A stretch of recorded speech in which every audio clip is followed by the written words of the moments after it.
लोगों का क्या है, कुछ तो लोग कहेंगे, लोगों का तो काम ही है कहना। लेकिन माँ, हर कोई मुझे देखकर मेरी लंबी हाइट का मजाक उड़ाता है। अब मैं जानबूझकर ऐसी हूँ क्या? मैं लंबी हूँ तो इसमें मेरी क्या गलती है माँ? नहीं बेटी, इसमें तेरी कोई भी गलती नहीं है, तू चिंता मत कर। रिया काफी पैसे वाली होती है, लेकिन उसकी लंबी हाइट के चलते उससे कोई शादी करने के लिए भी तैयार नहीं था। इस वजह से वो और ज्यादा दुखी होती है। पिछले 3 दिनों में 10 रिश्तों ने मेरी लंबाई के कारण मुझे रिजेक्ट किया है। माँ, क्या ऐसी कोई दवाई नहीं है जिससे मेरी हाइट छोटी हो जाए? नहीं बेटी, और तुझे दुनिया वालों के लिए अपनी हाइट छोटी करने की कोई जरूरत भी नहीं है। तू जैसी है वैसी ही एकदम सुंदर है, क्योंकि इस दुनिया में सबसे ज्यादा सुंदर वही होता है जिसका मन सुंदर हो। समझी तू? समय के साथ सुजाता की मृत्यु हो जाती है और अब रिया अपने जीवन में पूरी तरह अकेली पड़ जाती है। फिर एक दिन उसके जीवन में एक हैंडसम लड़का आता है जिसका नाम अंकित होता है। अंकित रिया को शादी का प्रपोजल देता है। रिया, आई लव यू। क्या तुम मेरे साथ अपनी बाकी की जिंदगी बिताना चाहोगी? क्या तुम मुझसे शादी करोगी? क्या ये तुम सच कह रहे हो अंकित? तुम्हें बाकी लड़कों की तरह मेरी हाइट से कोई प्रॉब्लम नहीं है? नहीं रिया, व्यक्ति के मन की अच्छाई उसे सुंदर बनाती है, तन की अच्छाई नहीं। और अगर उस नजरिए से देखा जाए तो तुम्हारा मन तो एकदम खरा सोना है Riya. Thank you so much Ankit, I love you too. हाँ, मैं तुमसे शादी करने के लिए तैयार हूँ। इस तरह अंकित और रिया दोनों शादी कर लेते हैं। लेकिन शादी के बाद एक रात अचानक से अंकित रिया को सरप्राइज देने के लिए एक पहाड़ी इलाके में ले जाता है। अंकित, यहाँ क्यों लाए हो तुम मुझे? ऐसा कौन सा सरप्राइज देना है तुम्हें मुझे यहाँ पर? बताओगे भी? ओफो, अगर बता दिया तो सरप्राइज सरप्राइज थोड़ी रह जाएगा। मैं तुम्हें सीधे दिखाता हूँ। इतना कहकर अंकित अपनी जेब से एक नुकीला चाकू निकालता है और वो चाकू देख रिया डर जाती है। ये क्या अंकित, तुम ये चाकू क्यों लाए हो यहाँ पर? क्योंकि इस चाकू से मुझे तुम्हें जान से मारना है, और तुम्हारे मरने के बाद तुम्हारी सारी प्रॉपर्टी, सारा पैसा मेरा हो जाएगा। अब तुम्हारा इस दुनिया से जाने का वक्त आ गया है और मेरा इस दुनिया में ऐश करने का वक्त। तुम्हें क्या लगा तुम जैसी लंबी लड़की से मैं प्यार करूंगा? अपनी हाइट देखी हो तुमने? कुतुब मीनार जितनी लंबी हो तुम। तुम जैसी बदसूरत लड़की से कौन प्यार करेगा? मरने के लिए तैयार हो जाओ रिया। अंकित रिया को चाकू से मार देता है और वहाँ से चला जाता है। रिया की लाश वहीं पड़ी रहती है। रात को जब उस पहाड़ी रास्ते से एक गरीब डाकिया गुजर रहा होता है, तभी रिया को मरा हुआ देख वो डर जाता है। ये क्या? ये लड़की तो मर चुकी है, इसका तो खून किया गया है। बाप रे बाप! तभी उस डाकिया के सामने रिया अपने चुड़ैल वाले रूप में आती है। अरे नहीं, इतनी लंबी चुड़ैल! तुम्हारा शरीर यहाँ है और तुम यहाँ चुड़ैल बन चुकी हो। मुझे बख्श दो, मुझे यहाँ से जाने दो। मैंने कुछ नहीं किया है, मैं तो बस यहाँ से जा ही रहा था, उतने में तुम्हें यहाँ देख लिया। तुम्हें घबराने की कोई जरूरत नहीं है डाक बाबू, क्योंकि मैं बेगुनाह लोगों के साथ कुछ गलत नहीं करूंगी। लेकिन हाँ, अगर तुमने गांव में किसी को मेरे बारे में बताया तो मैं तुम्हें जिंदा नहीं छोड़ूंगी। ना बाबा ना, मैं गांव में किसी को भी तुम्हारे बारे में नहीं बताऊंगा, बिल्कुल भी नहीं। इतना कहकर वो डाकिया कांपते हुए पैरों से फटाफट साइकिल चलाते हुए वहां से चला जाता है। रिया के मन में अब अपने बदले की आग जल रही थी। बहुत गलत किया है उस अंकित ने मेरे साथ।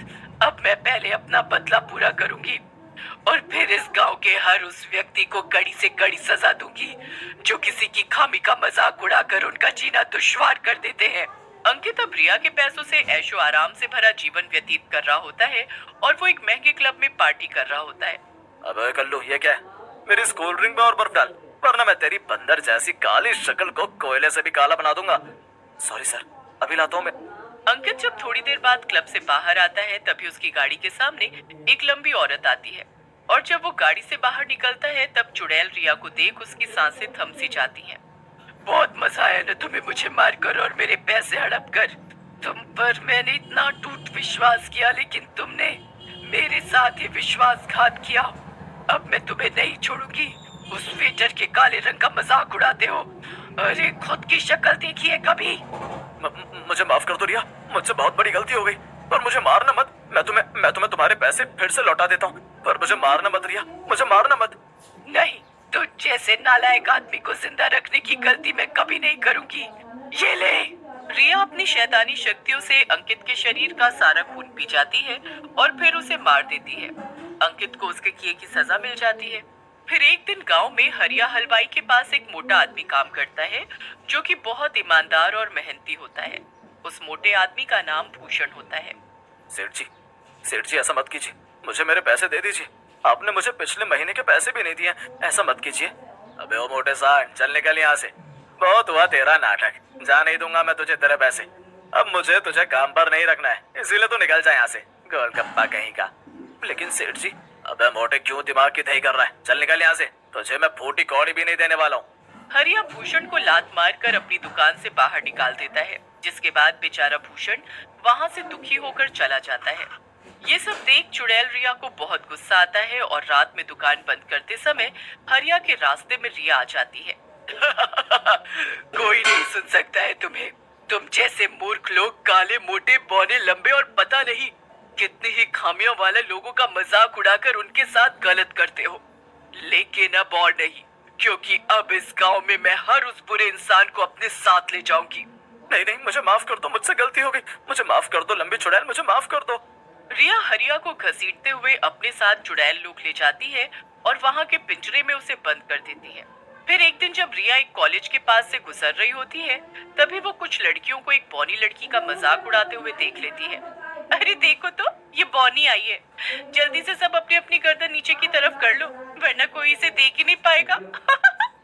हाँ हाँ, लेकिन ये बौनी यहाँ क्या कर रही है? इसे तो सर्कस में काम करना चाहिए, बहुत पैसे कमाएगी ये वहाँ पर। हाँ। वो बौनी लड़की रोने लगती है और रोते रोते अपने घर चली जाती है। फिर जब वो चिढ़ाने वाली लड़कियां अपने घर जा रही होती हैं, तभी उनके सामने रिया चुड़ैल आ जाती है। एक लंबी चुड़ैल।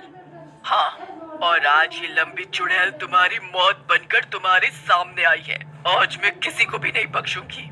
तुम सबने बहुत बुरा किया है। मासूम लोगों को चिढ़ाने से, उन्हें दुखी करके तुम्हें किस तरह की खुशी मिलती है। हमें माफ कर दो, हम आज के बाद उस लड़की को कभी नहीं चिढ़ाएंगे। हाँ लंबी चुड़ैल, हमें माफ कर दो, हम आज के बाद उस लड़की को तो क्या किसी को भी नहीं चिढ़ाएंगे। हमें जाने दो। नहीं, एक बार अगर कोई मेरी पकड़ में आ जाए तो मैं उसे छोड़ती नहीं। अब तुम दोनों जाओगी चुड़ैल लोग के पिंजरे में और वहीं पर हमेशा हमेशा के लिए कैद हो जाओगी। रिया उन दोनों को भी घसीटते हुए अपने साथ चुड़ैल लोग ले जाती है और वहाँ के पिंजरे में उन्हें बंद कर देती है। ऐसे ही अब वो गांव में हर उस इंसान को चुड़ैल लोग के पिंजरे में कैद करने ले जाती है जो किसी के रंग रूप या शरीर का मजाक उड़ाता है। ये बात गांव के सरपंच तक पहुंच जाती है और सरपंच एक महान पंडित को बुलाते हैं। पंडित जी अपने पास भभूत रखकर चुड़ैल लोक में जाते हैं और वहां जाने के बाद वो रिया चुड़ैल से कहते हैं, लंबी चुड़ैल, मैं जानता हूँ कि तुम्हारे साथ जो कुछ भी हुआ वो बहुत गलत हुआ, लेकिन पंडित जी आप चले जाइए यहाँ से। आप नहीं जानते कि जब कोई किसी के रंग या रूप का मजाक उड़ाता है तो उसे कैसा लगता है। इसलिए मैंने इन सब नालायक लोगों को पिंजरे में कैद कर रखा है।